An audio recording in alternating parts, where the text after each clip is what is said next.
नमस्ते, मैं doctor Rajesh Mishra. I come from Ahmedabad.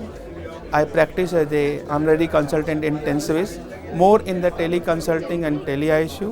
My area of interest is anything in critical care medicine. So, what do you understand by beyond ICU care?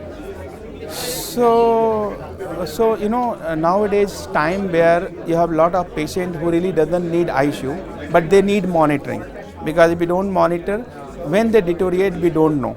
But ideally speaking, they don't need ICU care, like lot of trauma patient, lot of patient who just need oxygen, lot of patient who are like a stroke patient, or lot of ICU patient who are just recovering, taking longer time. So all these patients need at least a vital monitoring, because if you don't monitor, there are certain things happening like heart rate changes, blood pressure changes, their oxygen level changes, and that we are not able to know when it is changing. So to monitor these kind of patients in ward, at home, in transition care, we need certain monitoring. We cannot send them just like that. It can be even patient related monitoring, some staff monitoring, but some kind of vital organ monitoring to this class of patient beyond ICU.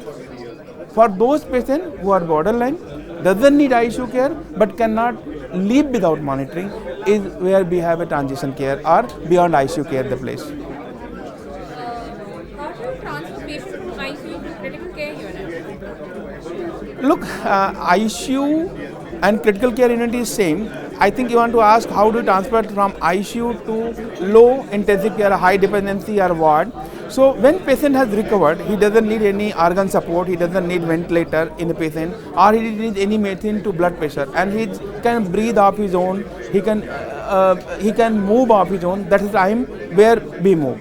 Sometime it happens, some of the patients need oxygen, some of the patients need care like they need tracheal suction, sometimes they need rehabilitation. So if these are the patients, we can move out, but criteria is they should be maintaining their own blood pressure, they should be able to maintain their oxygenation without ventilator support, and they should be alert, awake and conscious. So these are the area where we have, it's called transition from ICU we meet to HDU or ward, provided they have enough monitoring system. What do you believe are the key challenges and opportunities in expanding critical care? So, most important thing is cost and resources.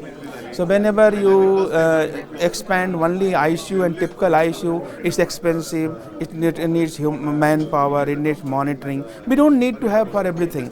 As I said that 50% of the ICU patients are there just for the simple monitoring, just observation.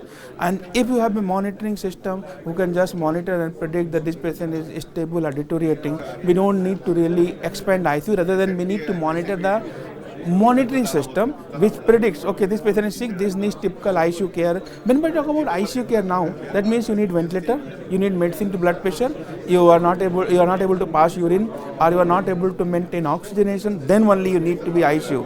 Just for simple oxygen therapy, just for the simple giving injection or just for monitoring heart rate, blood pressure, you don't need to be ICU. So that's one thing you have to care.